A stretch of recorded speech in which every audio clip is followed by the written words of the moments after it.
Good morning, everyone, and welcome along to Warringstown Cricket Club, the lawn, where today we have cricket in Northern Ireland. Absolutely fantastic. After the last few days, weather has been absolutely atrocious, but here we are today. Ground staff have been fantastic, and we have cricket. It's the Evoke Super Series 50 Cup, and today it's the Dragons against the Scorchers. The toss has taken place with captains Leopold and Gabby Lewis. Leopold of the Dragons won the toss, and no real surprise that she has decided to bowl first today. So we're all set to get underway here. As I say, absolutely delighted to have cricket. Sun is out at the moment, and we're really hoping that we get a full game in today. I'm delighted to be joined here by Nathan Johns, and we're hoping, as I say, for a great game of cricket in this second game in this series. Welcome, Nathan. Yeah, good morning, Ali. Yeah, no cricket anywhere in the country yesterday. I think down in Dublin, I think there was one club match in the province that survived the weather. It's wherever you go. Obviously up in Breedy as well. The lads, they were today's games were cancelled in the Interpros before we even got to the second game yesterday. So it's countrywide. It's been a brutal few days, but thank God we've got some cricket here today. Absolutely, it has been very, very difficult. You can see a few patches there, but as I say, the ground staff, it was pretty torrential here yesterday, but it is a very, very good drying ground, and as I say, we're delighted to get some action for you today. So it's going to be Orla Prendergast who's going to open up from the Waring end, batting for the Scorchers to open up. It's going to be Gabby Lewis and Christina Coulter-Riley, number 3 for the Scorchers. So here we go. Yeah, good start from Orla. Making sure she has to play at the very first ball, so a good start. Interesting move this from the Scorchers. I think in the T20 portion of this series, they opened with the overseas. Marianne Musonda with Gabby Lewis. This time the longer format. And Christina Coulter-Riley has got a bit of a promotion. Change of format, change of lineup. Yeah, it is an interesting call. We've looked down the two teams there for Ireland. Lots of Irish internationals there in the Dragons lineup. So we'll see how the Scorchers get on. That's good stuff. And from Orla Prendergast to start with, and her lines and length straight away. Yeah, not a lot of shape early on. Normally she gets a lot of movement back in to the right-hander. Not a lot of movement in the air in those first couple of deliveries. I'm sure the Scorchers will be absolutely delighted to see that, because that's when Prendergast is at her most dangerous. When she's got her pace is up and she's swinging the ball back in and challenging both the stumps and the pads.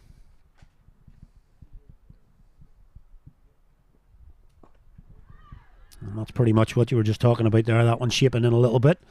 And you can see the wicket there. It's not unexpected that there's a little bit of a green tinge on it.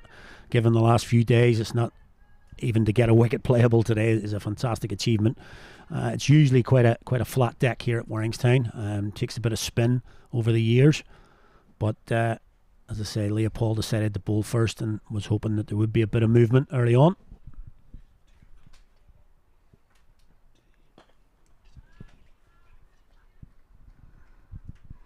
So it's been a good start here, although not much movement, as you say, Nathan. It's been tidy in terms of her line and length, but she's just marking out a run up there. Maybe not comfortable in the run up there to coming in early. On this picture here, as we look at it, it's interesting.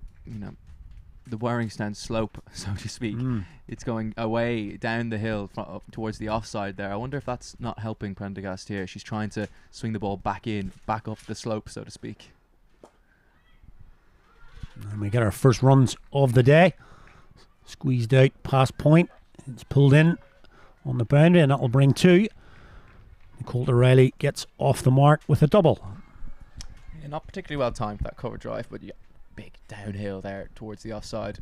Just once you get it in the gap and it rolls down that hill, you're going to be able to come back for that second quite easily. It's like commentating at Lord's, talking about slopes. And there are quite a few slopes here. It is quite a hilly ground if you can't have such a thing at a cricket ground. Nicely played. To mid-on for no run. That completes our first over. Just a 2 from it. But as you say, not much movement, and the Scorchers will be happy with that. Yeah, I wonder how long they'll give Prendergast at that end. If she is struggling to move the ball prodigiously, it might be worth just getting up this end with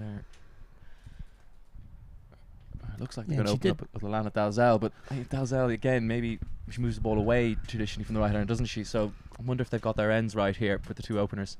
You could have a really good point there. Alana Dalzell is one of the very few that actually a natural delivery is an outswinger. So yeah, could be something to look at early on here. And Prendergast there in that first over did have a little bit of a struggle in her run up, and obviously that's the first thing you want to get sorted early on to make sure you're not worried about overstepping or coming through the crease with a bit of momentum. So yeah, it could be something to look at. But Alana Dalzell bowled really well in that opening Super Series game for the Dragons, and Amy Hunter up to the stumps, trying to keep Gabby Lewis in her crease to start with. Yeah, no surprise, no prizes for guessing what the plan is here. Slip in the gully, backward point. It looks like they're gonna. What are they gonna do with this cover field? They are bringing her up into the circle. She was out on the boundary initially, so they're gonna give Dalzell that protection. But instead, they're gonna challenge Lewis to drive through a very tightly packed offside field.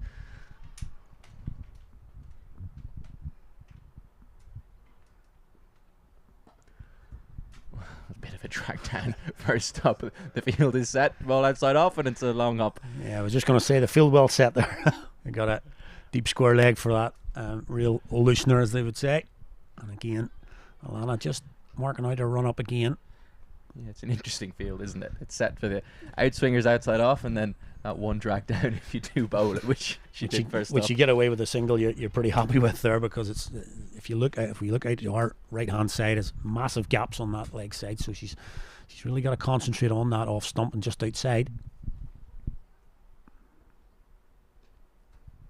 And yep, thought that was a little wide, and umpire Mark Hawthorne at this end does give the wide call.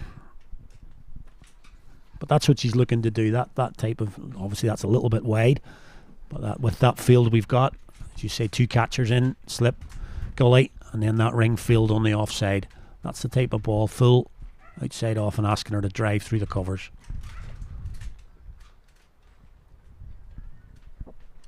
And it's good to see Amy Hunt up to the stumps as well.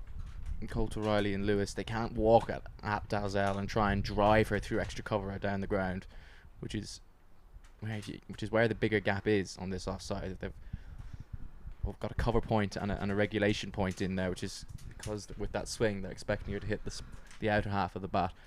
It's good captaincy, this.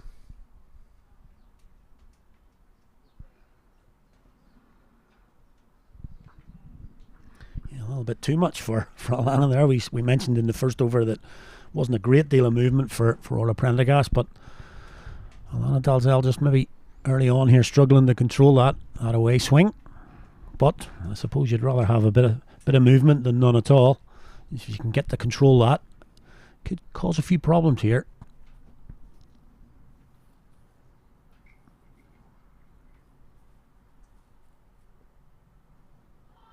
And there you go. That's exactly what we're talking about. Full outside the off stump, swinging away and asking Gabby Lewis to break this ring. And Amy Hunter takes that one. It could have been a nick through there. Well, that's exactly the delivery. Trying to get Colt O'Reilly to drive through extra cover when the ball is leaving her. It's very difficult. That's when those catchers come into play. That's Dalzell's line that she's got to stick to. Yeah, just losing her shape a little bit there. And again, that goes too wide on the off stump. And this was a bit of a problem for the Dragons in that opening game. The extra ball and the extra runs that come off that possibly. So just got to control that a little bit now. Yeah,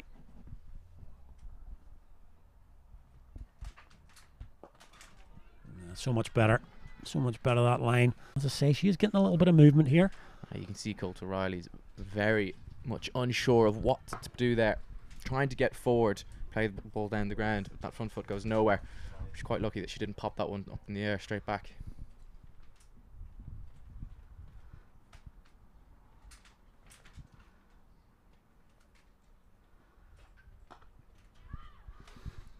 Yeah, with the wicket the way it is going to be, it's not going to be a rapid deck with the weather being around. So yeah, those check drives are probably going to be in the air, you would think, coming through, unless you get really over the top of it. So that's the type of dismissal they're looking for here, as you say.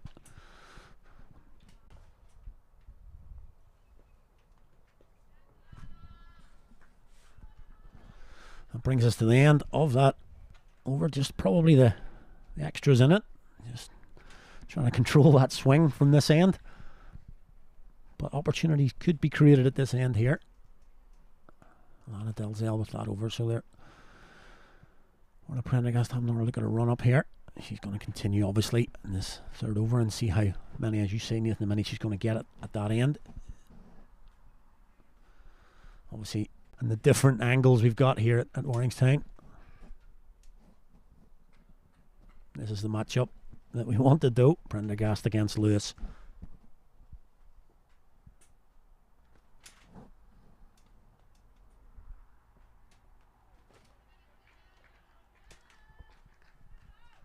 Good carry through there, actually.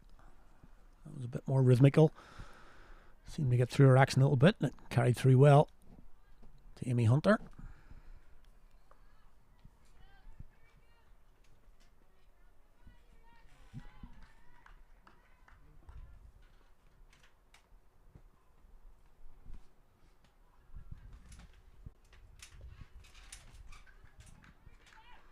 Yeah, just the first signs of a bit of cloud cover. Some dark clouds ominously coming in over the far side screen. I don't know what way the weather normally blows in from here, but they might just pass us over. Yeah, I sort of mentioned earlier on that it is a ground where the wind does come around quite a bit, so it does blow any impending weather across quite quickly, but hopefully we'll down like said, that'll be giving us the first wide at the far end. Yeah, so the wind does sort of tend to blow clouds across quite quickly, which obviously has its advantage when it's raining, but when the sun's out, you want it to sort of die down and let the sun stay here. But, you know, hopefully today we can miss the impending showers. Yeah, Prendergast just overcorrecting there. I think the previous delivery she tried to push it across, swings it down leg. It's good length. Have that ball down to third, which is very difficult with Prendergast bringing the ball back in. Yeah, you can see that. Gareth Morrison used to play his club cricket at Lurgan just down the road here. And at square leg, as I mentioned earlier, we've got Mark Hawthorne, two very experienced now NCU umpires here on duty today at this Evoke Super Series 50 Cup game.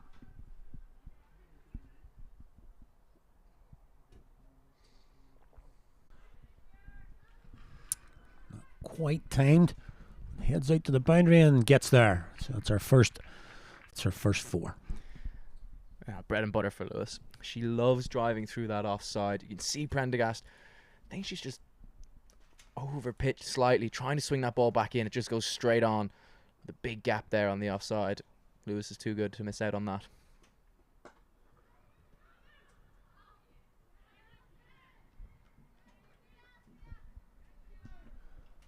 Yeah, interesting. It does look as if she was trying to pull an outswinger there, actually, which, as you mentioned earlier, it's sort of against her natural delivery.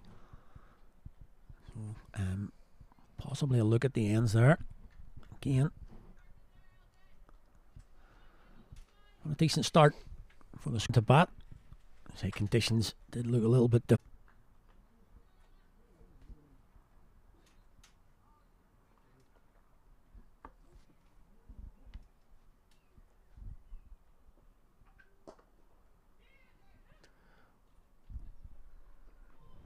A late call there from Christina Coulter-Riley. Arlene Kelly nearly had the ball in her hands at mid-off by the time she called Lewis through, but Extremely late call. Looks a good run now they've got there, but that looks better. dicey to say the least. But Coulter-Riley was going to the danger end. She took it upon herself. Now this is an interesting battle.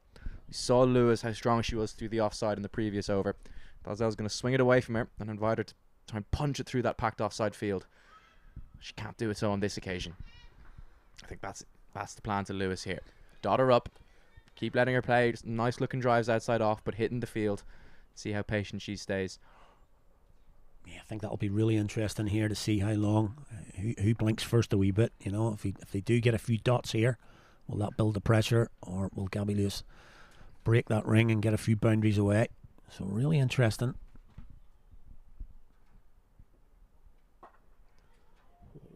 offered slightly off the outer half.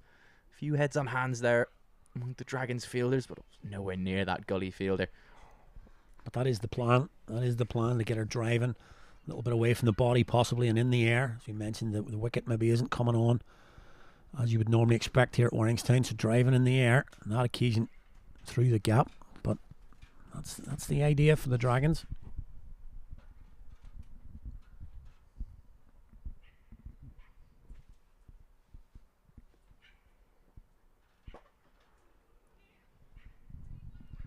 Slightly more comfortable this time. Yeah, well, there's no mid on. That's what Dalzell can't afford to do. She can't bowl straight with this field at all, really. Only one fielder inside the circle on the leg side, and that's Leah Paula mid-wicket. Which is a bit of an easy bunt down the ground to get off strike.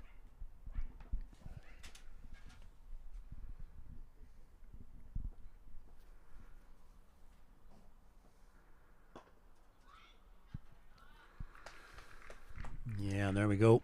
That's just going up the hill and makes it. Yeah, so Gabby Lewis wins that battle for now. He got it through the ring that time. Very similar shot to the last over. Full, a little bit of width. And as we mentioned earlier, she's very powerful through there. Well, it's over pitch from Dalzell, but I think that's one of those where you go, look, the plan is to ask her to try and beat that offside field. She's just about managed that. Fair play to her. Let's see her do it again.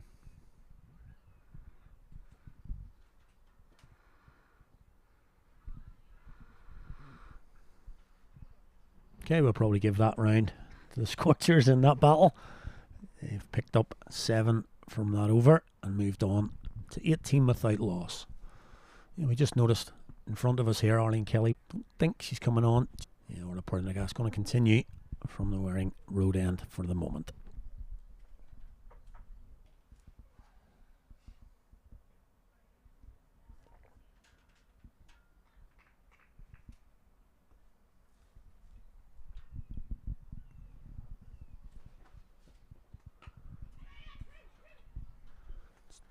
Top edged and well fielded down on the boundary by Jess Mays. Short ball from Prendergast. Calder Riley actually played it quite well. Got back onto her toes, lifted it over the slip area. Jess Mays got round, prevented the boundary, but two runs there. Christina Coulter Riley. Yeah, interesting one, isn't it? Prendergast seeing the ball isn't swinging too much, and you know what? Let's try stick one up them and see what they do with it. Yeah, well played by Coulter Riley. It's not something you see a lot of. Oh, and there you go. Short ball, full ball. Front foot doesn't really go anywhere. Dangles the bat outside the off stump. Doesn't take the edge on this occasion. That's the double ploy. And possibly the whole point of that first ball was to say, right, I can do that. And as you said, that foot movement just wasn't there on that occasion. But managed to get away without nicking it. It's the oldest trick in the book, but it's amazing how often people use it and how often people get success with it. Well, that's why they keep doing it. A lot of success with it. And then she's back to the line and length now. Lewis just heading down. Bowlers who are going to throw the odd bumper at you, so you've got to get used to it. And again. Well directed. Actually well played. She got her head out of the way of it quite well. She thought about going after it, didn't she? But I think you can see Gabby Lewis just with a wry smile. And she says well played to Christina Coulter Riley. I think just at the last minute she dropped the hands, didn't she? But it's a good carry though. Up around shoulder height. It's not very comfortable at all.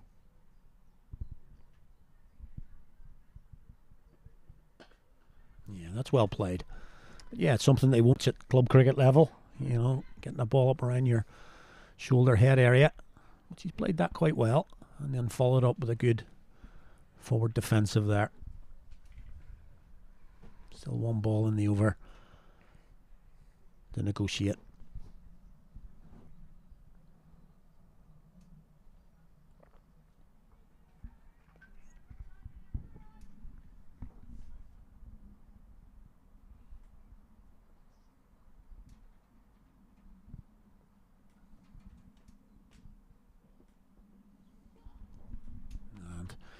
Left that one alone.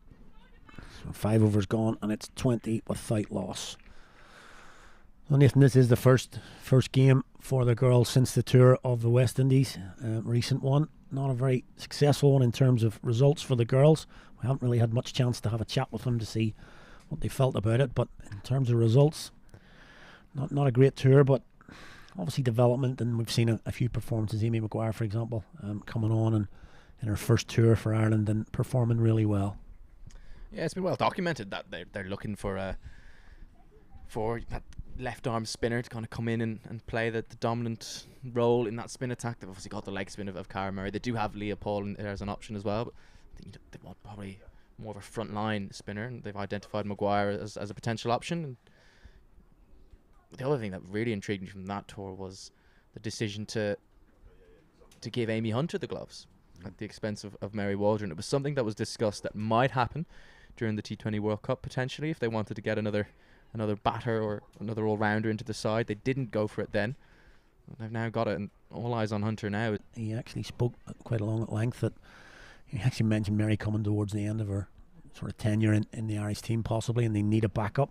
So she may well come back in for the Australia series, but they need a backup. And Amy Hunter taking over here and getting a chance today as well.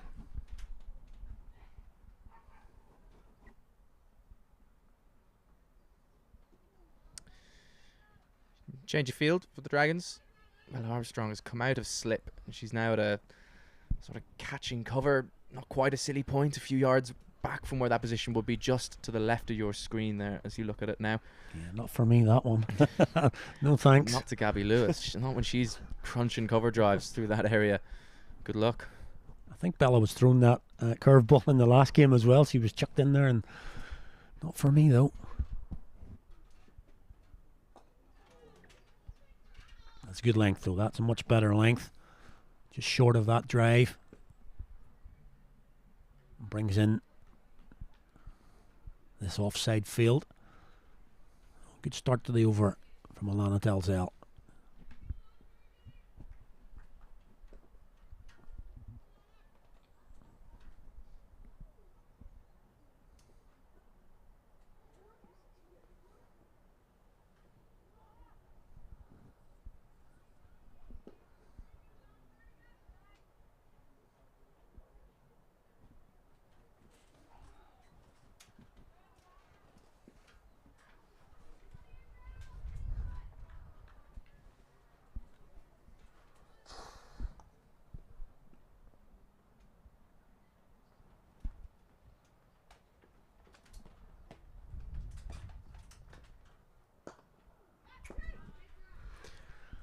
There it was, over pitched, and Gabby gets to it. Gabby Lewis gets to it on the full and drives it through that position we talked about, through the covers, goes up the hill again and makes it to the boundary. Just a loose delivery there from Alana Dalzell, having bowled so well to start the over. Gabby pierces the field, gets another boundary through the offside. Too easy for Lewis. We said earlier, the one gap that there is on this offside field is through extra cover. Full toss, far too easy to put away through that gap.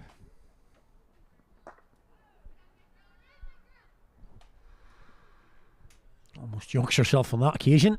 So just that boundary off the over. Still a little bit of shape there, but Scorchers have negotiated the first 6 without losing a wicket. They're 24 without loss. Yeah, it does look like very quickly that kind of, I don't know if the lacquer's gone off the ball or what's happening, but it's not moving as much as it normally does, and it's certainly not moving for as long as we'd expected, which I think that's probably why in the previous over Prendergast went to that short ball ploy. I think with Colt O'Reilly on strike, I certainly think she'll continue with it. Yeah, going back to the toss again, it is the old adage then, if you've won the toss and put the opposition in, you're obviously looking wickets early. Yeah, she does go with that heavy length. Not quite a genuine short ball, just comes up about rib high, comfortably defended.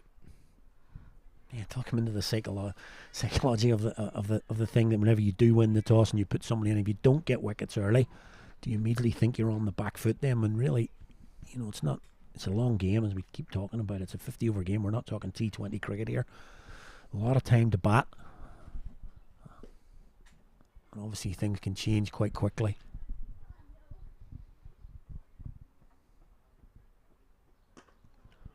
she thought about pulling that ball. Just didn't quite get into the right position to do so. Pulls out of the shot well. Once again, Gabby Lewis comes down, gives her the thumbs up. The other thing to consider from a Dragons point of view is when they did have that big win in the first outing in this 50 over competition, they did chase, and they did chase a reasonably big total with Bella Armstrong's mammoth 100. So I think that does fill them with confidence.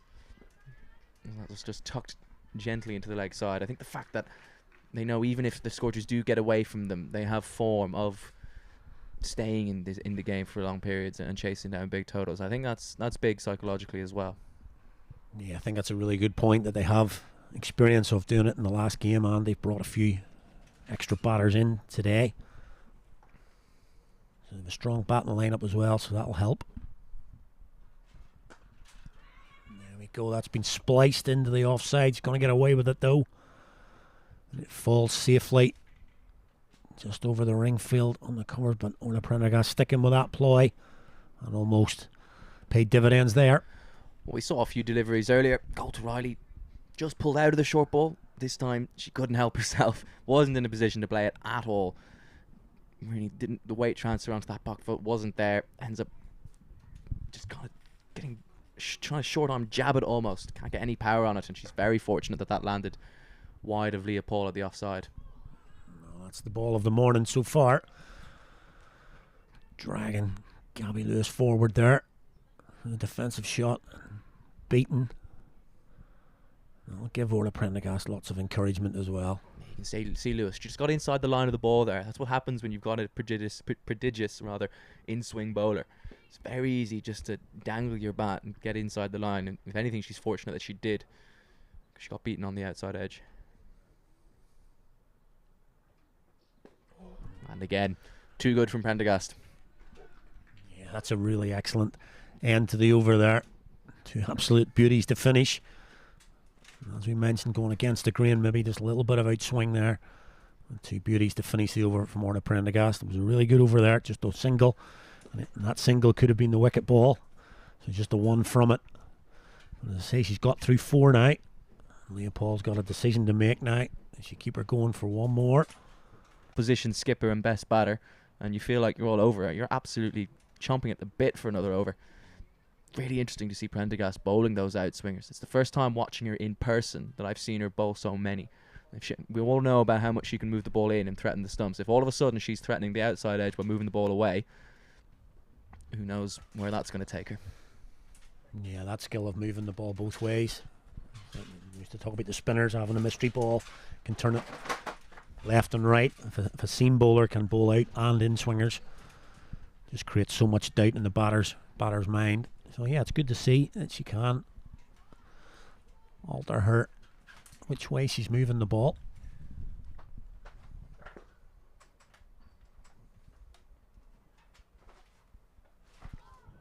Just a hint of movement. Not as much as she was getting earlier, but just enough to beat that outside edge. A bit of a rash shot outside the off stump, but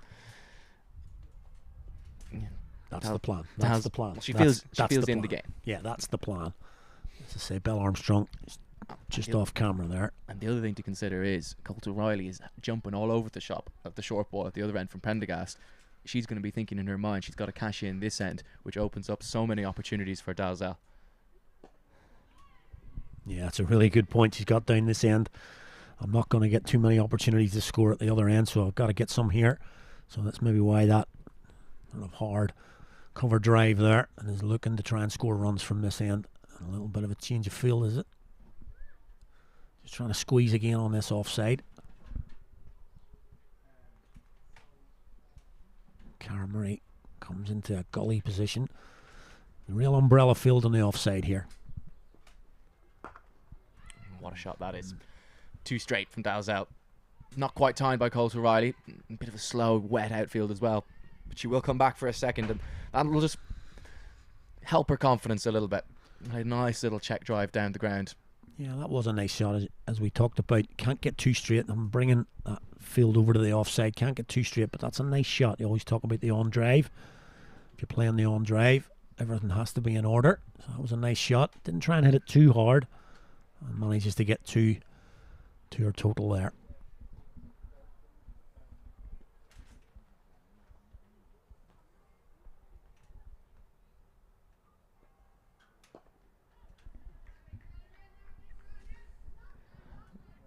Let's see what Coulter Riley does here. One ball remaining.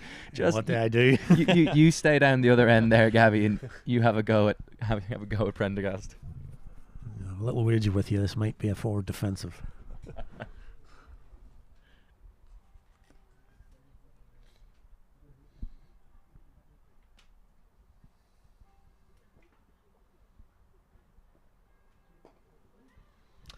It's the inside edge. Shows you what we know. Shows you what we know. Well, she was playing the forward defensive in her half of the bat, no one on the leg side. Being a little bit facetious about it, but it is something that the girls have got to learn.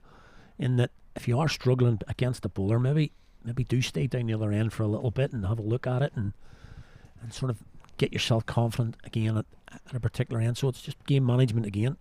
Well, it's not going to be Prendergast. Music to this duo's ears. Coulter Riley was struggling with the short ball and Lewis was struggling with the outswinger.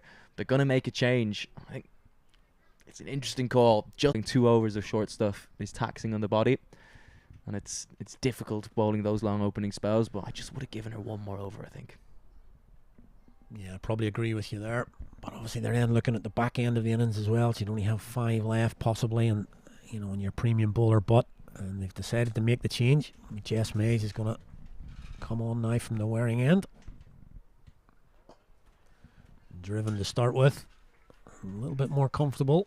Coulter Riley. He drives it out to a fielder now positioned. It is actually Orla Prendergast who's going to cover that boundary on the far side. So it's just a single. Coulter Riley. You can see the difference straight away. Coulter Riley was up very early on that drive. On the front foot. Straight away. Get that front foot down the pitch and slightly aerial, as I said. She was just very early on that.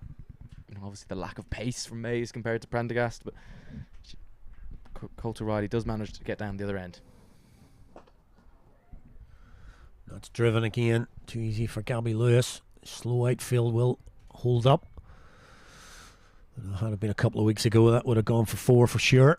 It holds up on the outfield here. 2 more though. Jess May's got to hit her straps early here. Can't let these Scorchers get away. A little bit more confident now.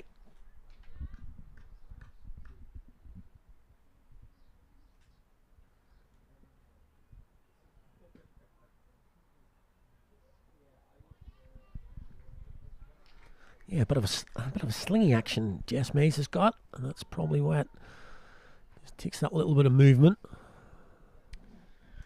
Yeah, they're always harder to control, those slinging actions, which is maybe why she's a bit slow to start in her first over, a little bit wayward. But when you do get it right, it does give you that bit of extra pace and bit of extra swing.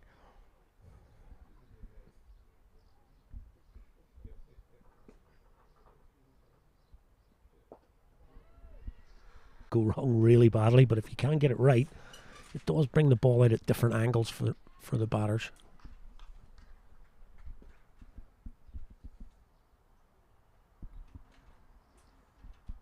Point. Yeah, good piece of work from Alana Dalzell there at point. That was hit hard by Coulter Riley. Width offered from Mays, threw their hands at it. Probably slightly unfortunate that she didn't pick a gap, but it's good from Dalzell. Yeah, and 3 dot balls. I know we're not talking about T20, but even those 3 dot balls can create a little bit of pressure. There's a good bit of fielding. Helps her out.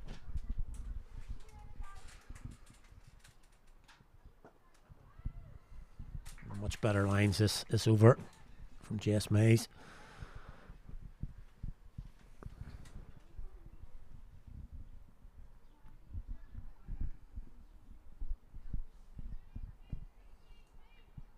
And again, Gabby Lewis just takes a little bit of time out. Goes down and has a word. Good experience.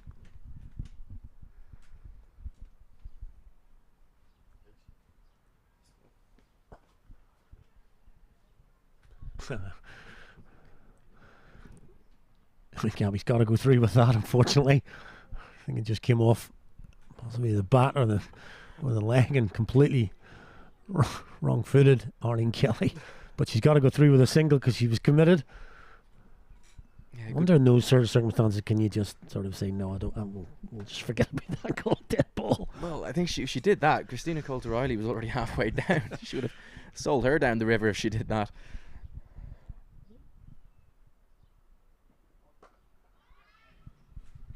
That's cut down towards third. That'll be picked up and just be a single. Yeah, much better over that time. Jess May's just a 2 from it. She's gone for 11 from her 2 overs. And Scorchers 46 without loss.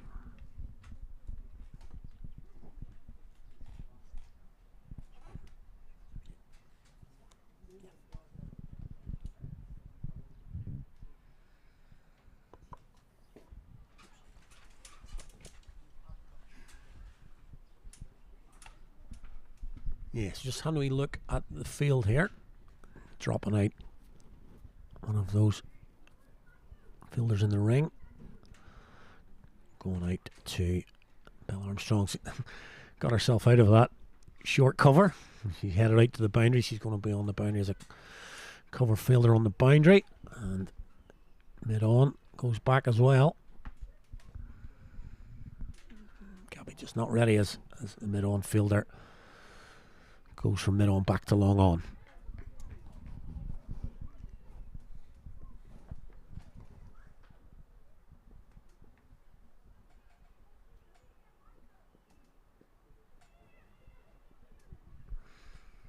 Yeah, good call there. Good confident call from Coulter-Riley. Calls her skipper through. Easy single. Just a good confident call. Like to hear that. I'm not quite sure about that field. I don't know why they put the mid-on back. Lewis hasn't shown any overly aggressive nature today. She hasn't looked to go down the ground. She's just punished poor deliveries through the offside, and they have the field set for protection on the offside. Overly defensive, I think. Well, that's exactly what you're talking about there, because mid-on has come up for Coulter-Riley, and just prevents this easy single there, which would have been had the long on been in place. So yeah, I'd agree with you there. Don't think it's been a position you're kind of setting the field for a bad ball there, really.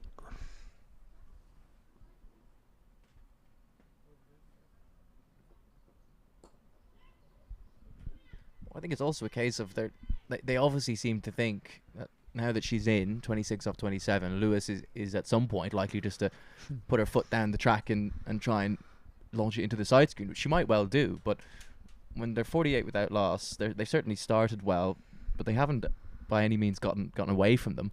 You'd almost say to her, go ahead and try it and see if we can buy a wicket by forcing the aggressive option, and lo and behold, they must have been listening to us, because mid-on has come up inside the circle.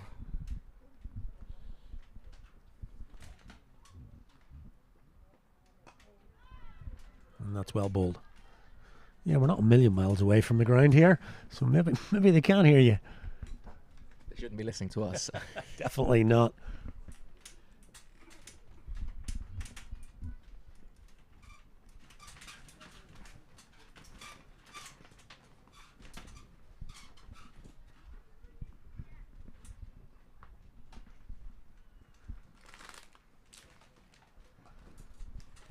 Short, pulled away into the leg side. Fielder right there. Jess Mays is on that square leg boundary. She gets there and then pulled hard. Gabby Lewis. Easy 2. Big open spaces out there. I think the wet outfield once again has cost Lewis another boundary. There was a strong pull shot. Bit of a drag down from Kelly. She's had 1 or 2 of those early on in her spell. She just tries to get into her rhythm.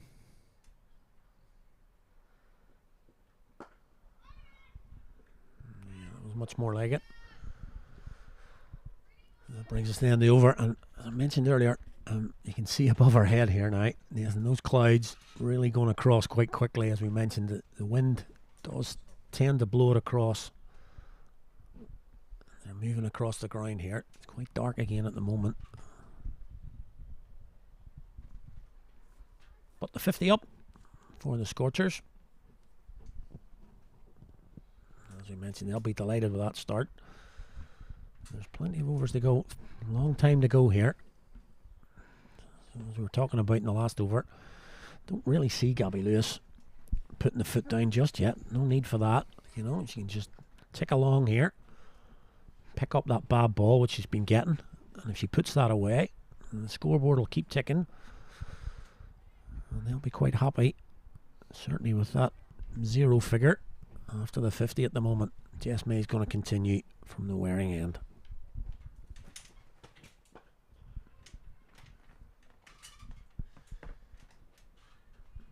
Another strong shot from Coulter Riley down the ground. She struggled when it's been short, but when they pitched the ball up to her, she's shown that she has that ability to drive in the V very nicely, albeit she hasn't hit many gaps so far in her innings.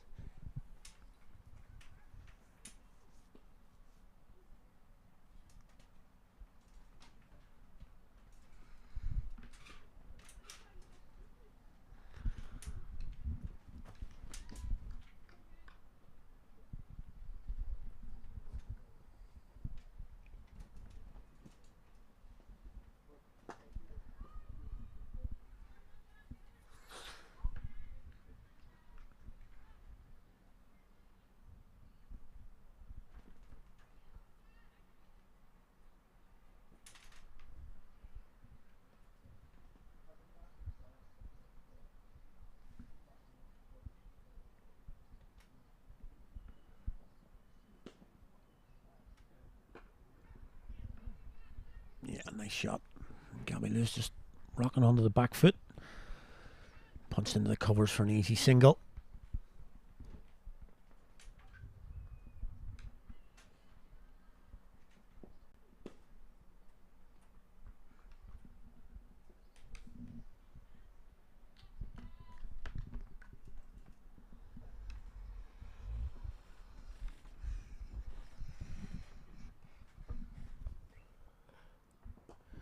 Fallen, driven hard once again by Coulter Riley. Prendergast, good footwork out there to keep that down to just a single.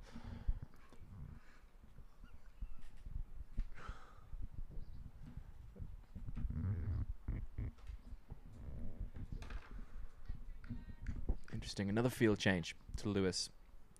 Deep square leg has gone out, just giving Jess Mays extra protection here on that leg side.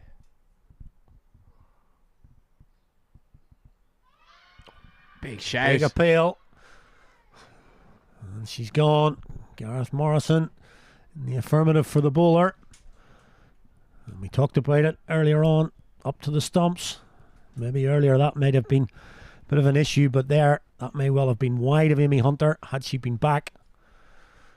And she's taken a really good catch there to get rid of Gabby Lewis, and a big wicket for the Dragons, just pulling them back into the game. Gabby Lewis has gone for 29. Yeah, we've spoken a lot about Amy Hunter's keeping today, but she's taken a big catch for the Dragons here. Lewis looking to drive that through extra cover. Ball probably just left her a little bit. Might not have been there to drive so straight. Takes the outside edge. Hunter snaffles it. Huge moment in this game as the Scorchers skipper goes for 29.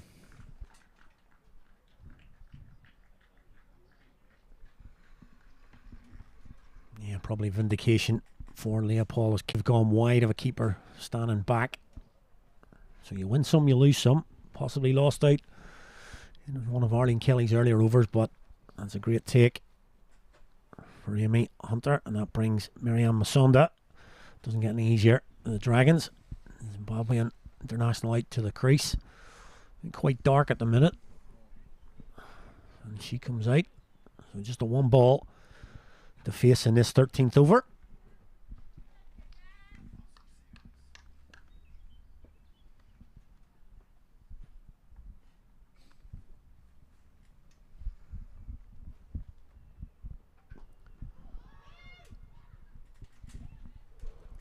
So the first successful over for the Dragons. They'll be delighted with that, as will Jess Mays, picking up the first wicket after 13 overs.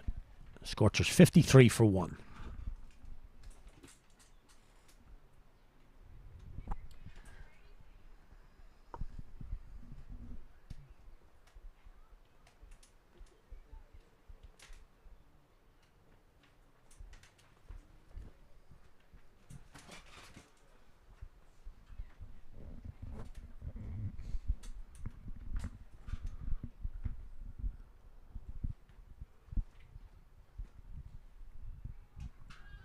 Kelly going to continue. Ball to Coulter Riley.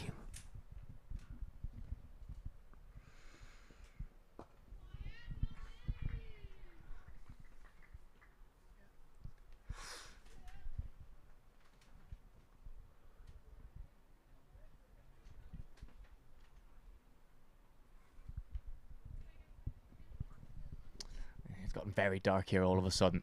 Those rain clouds looking very ominous. Two umpires are looking at each other.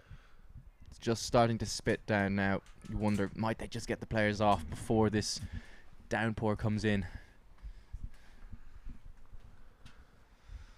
Looks like we're going to continue for now. Umpire McGreevy having a worrying look over his shoulder at the clouds.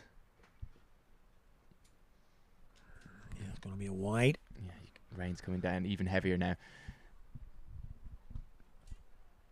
This is not what the Dragons want.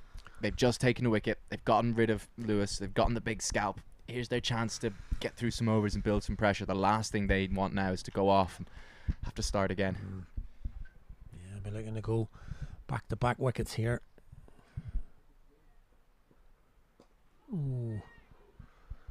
A little bit circumspect there from Coulter Riley. Wasn't sure quite what shot to play. You can see the body language now. There are quite a lot of fielders. Are we going? Are we staying? It's just getting heavier and heavier, ball after ball. I think they've got to go here. I don't think it'll be a long break if they do come off, because the sun is on the far side. That's in the air. Oh, and that's taken. Great catch. Aoife Fisher at point. She had a misfield earlier at fine leg. She let one through her legs, but she's taken a brilliant low catch. Coulter Riley's gone for 19. Both openers are back in the sheds. The Dragons, after they struggled for 10 overs or so, they're well on top. Really well taken catch. It was hit really well. Actually, one of the cleanest shots she's hit, but it went straight to the point fielder. Aoife Fisher took a great catch there, and as we mentioned, that's back-to-back now for the Dragons. They've taken successive wickets. Now you're talking about them coming off. If they do come off now, they'll be possibly a little bit happier to come off now. They've taken wicket in each of the last 2 overs, and they're thinking about it. At the whip fall of a wicket, they are thinking about it again. It looks as if they're going to continue. But a really good catch there from Aoife Fisher at point on Arlene Kelly. She picks up her first. Sophie McMahon in at number 4 for the Scorchers, and she's well. You see the ground staff coming round, so possibly they can see a little bit of work ahead for them. But as we mentioned a few times, the wind does blow cloud across very quickly here. And the light has picked up a little.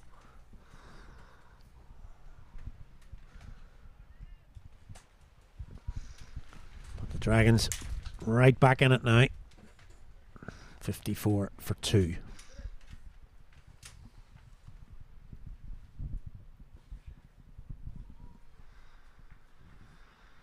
A bit of a tempter there from Arlene Kelly. Outside the off stump. You want to have a drive first ball. Go ahead.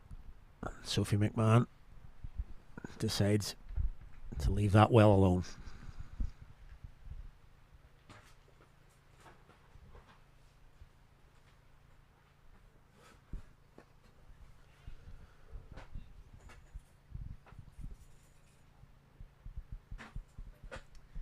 Arlene Kelly's been asked to bowl a lot wider outside the off stump than she normally is. We've said before, she's normally an in-swing bowler, keep her up stump to stump. That packed offside field, they're asking her to change her line, and it did work, albeit with a drag down that was cut straight to point, but they're going to keep going with this tactic. She might have to bowl that one again. No, she gets away with it. I'm fairly certain Mark Hawthorne was looking to get off the pitch there and not call another wide. That'll do us for now. You can see the girls sprinting off the pitch as the rain comes down quite heavy. For the moment, it is definitely unplayable right now, and the ground staff head on here. So we've managed to get through 14 overs in our first stint here, Nathan, that we thought The weather was coming. We've got through 14 overs. Good start from the Scorchers. They got to 50 without loss, but a couple of wickets in the last 2 overs for the... As we've mentioned a few times, this will only be a short break as the rain hopefully gets blown away. But we hope to be back with you in a few moments. For now, hopefully we'll be back, as I say, but for now, we'll take a short break.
Welcome back to Warring's. Chucking it down here. Afraid this has been this may even have been a little bit of lightning there, which isn't great. So thunder and lightning here at Warringstown. It is a very good drying ground, so we would hope that that continues and we get some cricket. But at the minute, you can see people running everywhere at the minute, trying to get the ground covered and then seek a bit of shelter. So yeah, it's a bit of a sad sight here at Warringstown, but it's been all too familiar for the past few days. Busy weekend for ground staff up and down the country. You can see there on your screen the big scoreboard here in Warringstown. Scorchers are 54 for 2, 14 overs into their innings. They were asked to bat. Leopold won the toss earlier on this morning. It was a good start, reached 50 without loss. Gabby Lewis and Christina Coulter-Riley looked pretty comfortable, apart from a few dangerous short balls from Orla Prendergast. But since then, there's been a strike. Gabby Lewis nicked off to Jess Mays. Amy Hunter taking a good chance up to the stump, Sally. And then the next over, Arlene Kelly got a bit of a gift with a short wide one, but Coulter-Riley cut it straight to point. Yeah, it probably should have been put away for 4 that second wicket, but a good catch for me for Fisher at point, and that's maybe just changed as the girls came off there at 54 for 2, 54 for 1. Certainly would have been an advantage to the Scorchers, but now they've picked up both openers and brought in 2 new batters into the crease there, and both on not, obviously.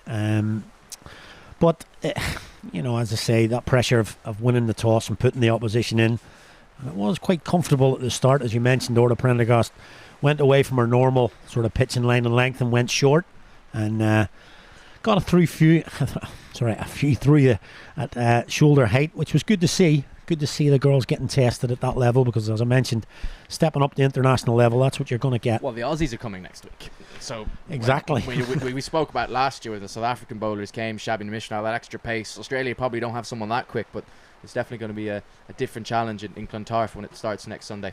But while we wait for that and wait for hopefully some better news here from Warringstown, it's still raining, it's not easing up, and we will be back with you shortly with updates as soon as we get them.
Okay, welcome back here to Warringstown, where we are delighted to see the players heading back out to the middle. We had a very heavy shower earlier, which we thought could be a bit of a longer delay. But as we've mentioned a few times, quick dry and ground here at Warringstown, and the wind has helped blow that rain through. We may get some showers later, but glad to see the players back out there again. And the Dragons have taken a couple of wickets just before that break. Both batters currently on naught, and the score is 54 for 2. I'm once again delighted to be here with Nathan Johns. Nathan, just those couple of wickets at the break will have really given the Dragons a pick up as they retake the field. Yeah, the rain delay came at the wrong time for them. All the momentum with the Dragons. Double strike. Lewis and Colt Riley back in the sheds. They got to start again now. Let's do the Scorchers pair. We've lost 2 overs aside. 48 overs each way now. As Ardeen Kelly gets us back underway after the rain delay.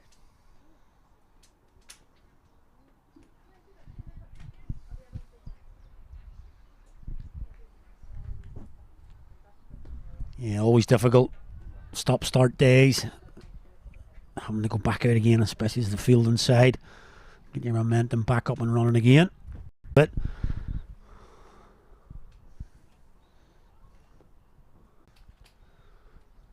a little bit of a delay. Not too sure what's going on. Well, a ball from the nets behind us did roll in front of the side screen, but nobody's looking at the side screen, so I don't think that was it. No, I think this is where we need umpire cam or something like that, an earpiece for the umpires, and find out exactly what's happening. Because TMS earpiece. TMS earpiece, yeah, that's for the boys to sort out. Yeah, they're looking at the scorer's hut. Okay. Okay. Yeah, sounds like during the rain delay. It's actually correct. I'm looking at it now. When the wicket fell, it was the 4th ball of the over, I think, and they should have had the wicket then. There was a couple of balls after that to finish the over. So I think they're looking at it now that the over should have commenced at the far end rather than finish this over. Kelly shouldn't have bowled that ball. So what happens there? Is that a phantom delivery? Is it a well, 7 actually, ball it was a over? wide, so maybe they'll just not count that it was a wide. So do they take the run off better because that wide is continue? Well, this is one for the scorers. I'd like to be over in the score hut at the minute. Surely you would just dead ball the wide and start from the far end. Well, I have no idea what's happening. All we know is that Ardeen Kelly is still bowling. If she'd have taken a wicket there, honestly, I'm not. That's finished the over. So, yeah. Well, we'll have to just accept that finished the over. As you can see on screen, the scorers are having a bit of a difficulty with that. But it's finished the over, and it was interesting. Yeah. It says 14.1 overs, and I think it has to stay at that, doesn't it? No, it's back down to 14 overs now. I think everybody, common sense should prevail, and we should just go say back to where we were. Yeah, but we bowled 2 balls there where we possibly shouldn't have. Everyone's a bit confused. The scoring graphic is being continually updated. But anyway, Jez Mays is going to continue. The pub quiz in 20 years' time. Anyway, we're back there. Do not go there. Really mentioned, because she came out at the fall of Gabby Lewis's wicket and didn't really get any strike at all. That was her first delivery faced, and then we went off for that break. And of course, a very experienced player. The ring. Good by Musonda. Strong drive down the ground. Mays pulled out the dive on the follow through. Probably saved a couple of runs at the end by getting a hand on it. She couldn't cling on. Yeah, that could have been a real game-changing moment if that had stuck. Was one of those ones that's really got to stick. It was low down to her left well to get a hand to it. If that happened to just stick in the fingers or in the mitt to get Mariama Sonda for no score, it would have been huge for the Dragons. But Jess Mays has hit a bit of a line and length here now.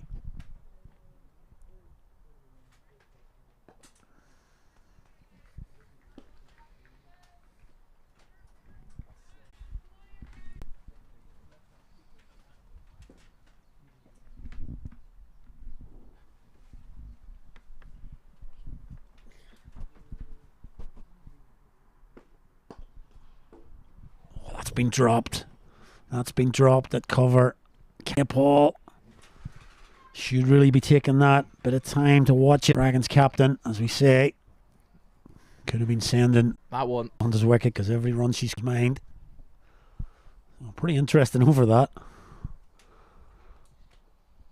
A few chances for the Dragons, they couldn't take them. And we think the score is 57 for 2. Emphasis on the word think. God. Spare a thought for the poor scorers today. Absolutely. 2 phantom deliveries in the previous over. Right, we'll stop talking about that eventually. Arlene Kelly's going to continue. Masonda's on strike. Packed offside field. Just 2 inside the ring on the leg side. Yeah, just looking out there at the minute, Nathan, there's a bit of a claustrophobic feel about it. You know, they're really closing in on Masonda.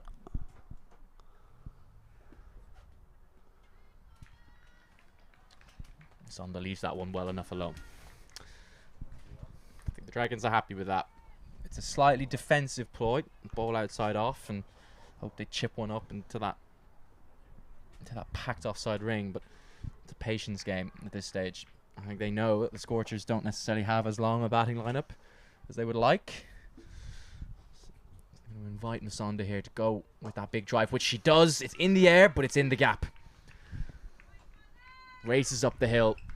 The wet outfield doesn't slow that one. Perfectly timed by Masonda. Her first boundary, a much needed boundary that just relieves a little bit of pressure on the Scorchers. But from the Dragons' point of view, given how that was aerial, I don't think they might. Again, aerial in that, and there are 6 fielders, I think, around now on the offside. So as you say, the Dragons just looking for. And Masonda doesn't bite. Going to keep tempting her. Going to keep hanging it up outside that off stump.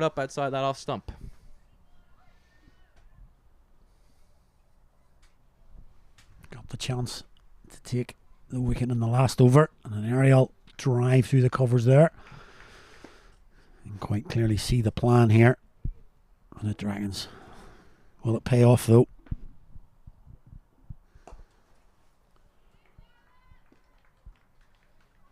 More in control of that shot this time is Masonda. It's just starting to rain once again. It is quite bright. Not too many dark clouds around, but it's just starting to spit.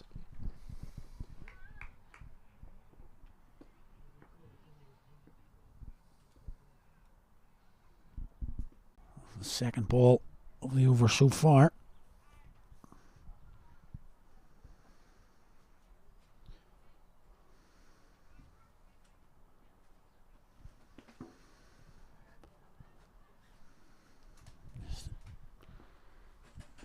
Bit of a change again. A bit of extra protection. Point drops out to the boundary. Mid on goes back to long on. The 4 from it. She's 1 for 16 from her 4. And a score 61 for 2.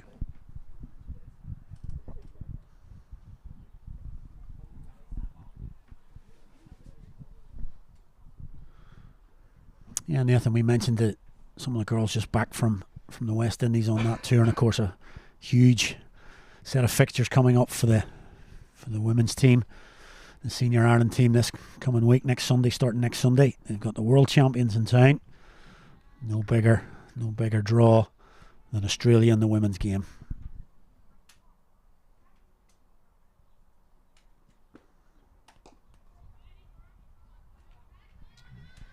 Yeah, return of Kim Garth as well, likely to play as an Australian international on Irish soil for the first time.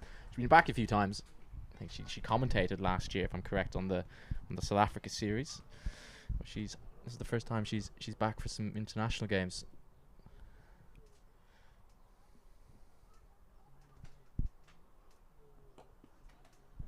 Squirted again off the outside edge, down to Dodge third. Just a single down to Bill Armstrong. Yeah, and maybe perhaps Ireland might feel the backlash of the Aussies don't lose too many games, and they've lost the last couple against England in the Ashes. They're struggling today. They're 120 for 5, I think, the last time I checked. It's not good for Ireland, that maybe, but should be a really good series, and to get to see the highest level of the women's game coming across here is really, really good for the girls to play in that standard. Nice on drive. She timed it well. Arlene Kelly moves well to her to her right hand side, to her left hand side rather, to cut that off. Yeah, actually, a nice bit of fielding there. Good feet movement. Got her across there to make sure she could stop that because it was well struck.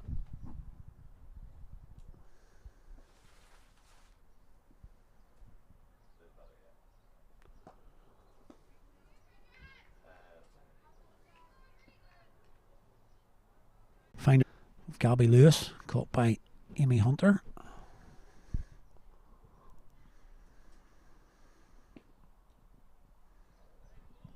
Width offered. McMahon went after it. Too much width on offer. You can see sweep on the offside.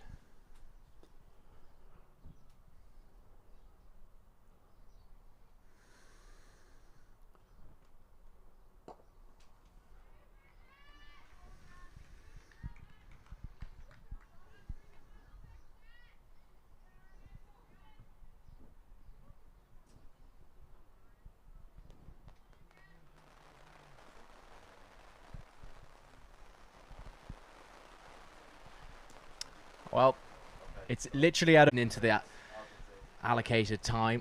It's already down to a 48 over a side game.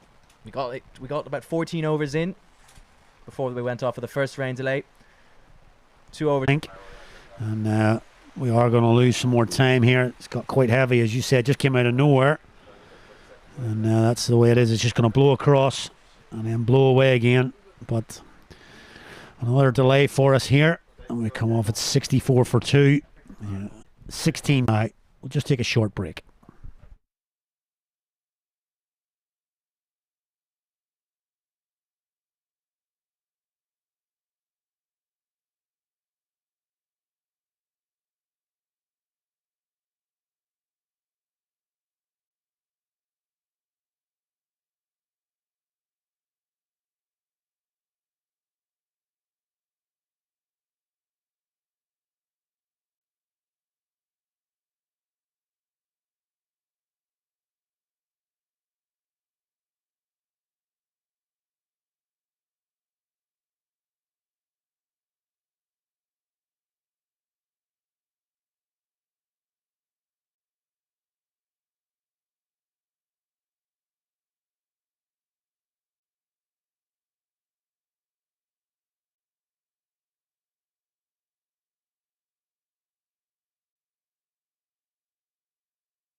64 for 2 with the Scorchers after losing the toss earlier on this morning and being asked to bat. Gabby Lewis nicked off. Christina Coulter-Riley cut one straight to point. Marianne Masonda not out 6 off 12 deliveries. Sophie McMahon, she had 1 delivery remaining of the 17th over prior to the rain delay. If you missed it, the last rain delay we had, there was a bit of confusion as I think the umpires had forgotten how many balls made. And I'm sure that they know that there's 1 ball left of Jess Mays' 5th over. Yeah, we better chat about that. Missing delivery or 2 in the last rain break, but I think they've had a bit of a chat. And I'm going to see 1 ball here from Jess Mays. Bowling has been picked up by Sophie McMahon, but it's only going to be 1. Aoife Fisher does the tidying up, coming around from the square leg boundary, keeps it to 1, does close out that over. 17 gone, 64 for 2. Yeah, fingers crossed we get a decent spell. We only got about 3 overs in that previous little spell of play before the rain came back. It does look like, unfortunately, it's going to be one of those on and off days, plenty of showers about. The only saving grace, it is quite breezy here in Warringstown, so that whatever weather does come in, it moves away some sort of completed match in today. But it's already been shortened down to 45 overs, and I don't think anyone would be surprised if we lose a few more overs before the day is out. Yeah, knowing this kind of area, been here quite often, that it does come in and disappear very quickly. The different, you can see at the moment, sun, blazing sunshine at the minute, quite clear. Arlene Kelly is going to continue. Amy Hunter, as we mentioned earlier, is a good thing when it's raining because it blows through quite quickly. But at the minute, you kind of want the wind to drop and let this sunshine just sit here for a while, so that we get a few overs in before the probable next shower heads our way. Short and wide from Kelly. Got away with it. It's not been a bad delivery for her today, actually, that kind of short delivery outside off. She did get a wicket earlier on today when Christina Coulter-Riley cut one hard, but straight to point. It was a good low catch taken by Aoife Fisher. It was a good little period that for the Dragons. They got 2 wickets in as many overs to get rid of the Scorchers' opening pair.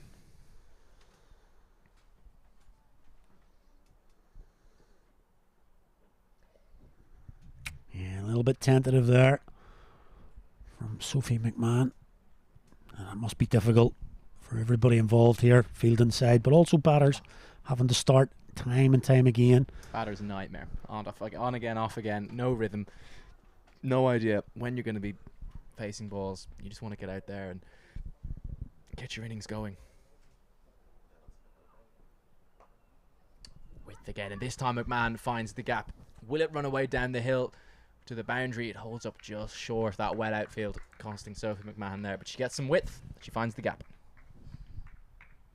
Yeah, and just picking up a couple of runs there as we see that shot again. It was the width that gave her that opportunity to throw the arms at it. You can see it is off the edge, but through the gap between gully and point. And as we mentioned a few times, that would have definitely have ran away for 4 on a normal day, but the dampness holding it up. He's going after this one, a little bit uppish.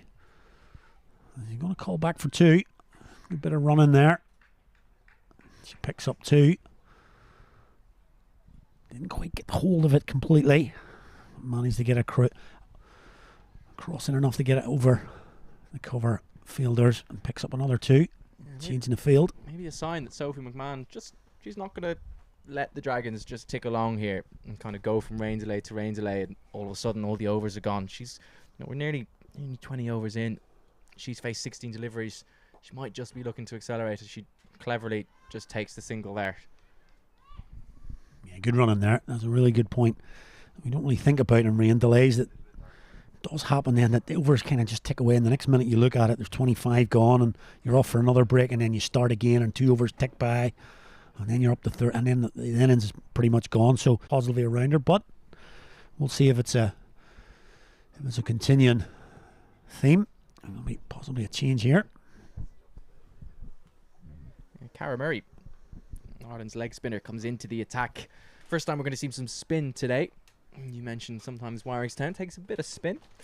We're going to have a look here. Leg spinner to 2 right-handers. She's going to have deep square leg, cow corner, She's going to have one fielder back on the offside, and it's going to be like a deep extra cover so instead of your regulation sweeper. And I think, as we say, that long off has also gone back. So 4 out, all in front of square. Probably a sign that the pitch is particularly slow. I think also maybe a reflection of Sophie McMahon's strength through extra cover, and that fielder is very straight.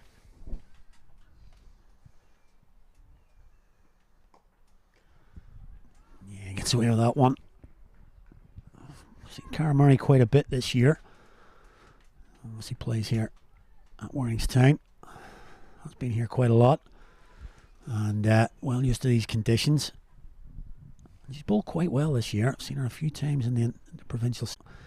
And she actually performed quite well in that series out in the West Indies. Took wickets. Bowled that pressure over in the game that went down to the last over. Unfortunately, the girls came out on the wrong side off that last ball. But yeah, a few player of the match performances from Cara this year. Let's see how she goes now. She's just struggling to get into her rhythm a little bit. Full toss to start, bit of a long hop, and then kind of dragged down on the leg side. Probably got away with it, actually, just to give away a single. Sophie McMahon didn't really get anything on that attempted sweep shot.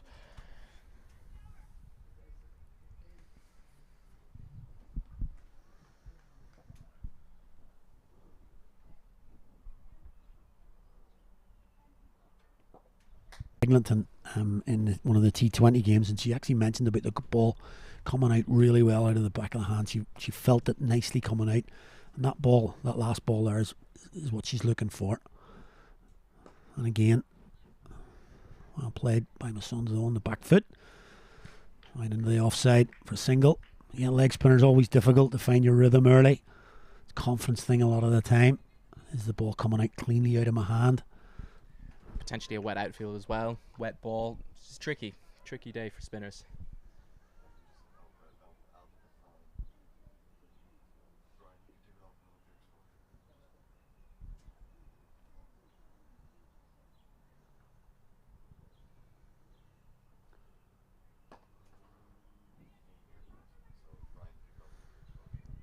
Yep, and into the offside for another single. Just a 3 from it.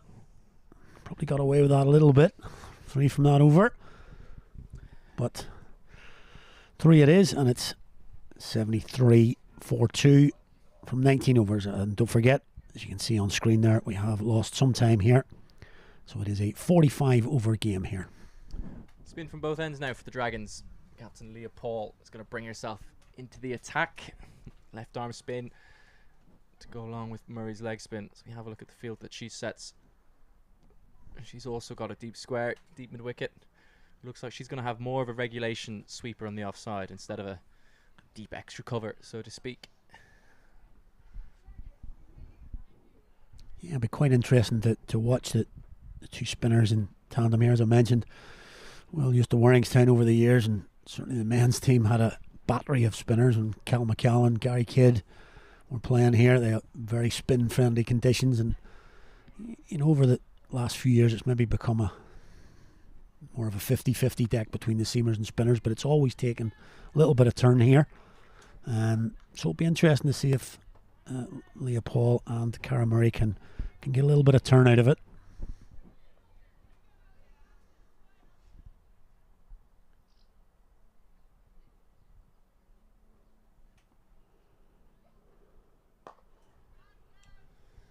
Yeah, a bit of a drag down to start, but she has got protection on that offside. McMahon cuts that hard out to the sweeper.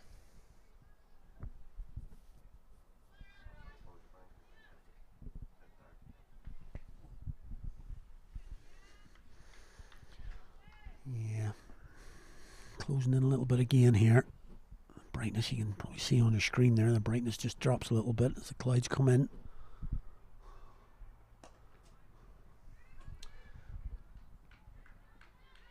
Pulled nicely into the gap by Masonda. There's a pair of fielders out there on the leg side. It ends up being a reasonably tight second run. Probably shouldn't have been, but it's a good bit of work out there.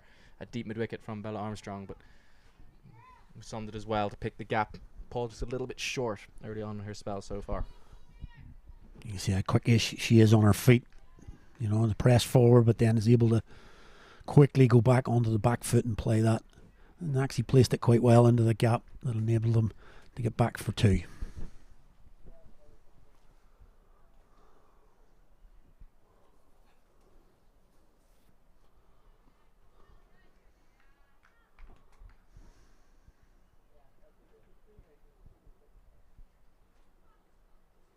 To say this time into the offside, just for a single. Arlene Kelly doing the fielding.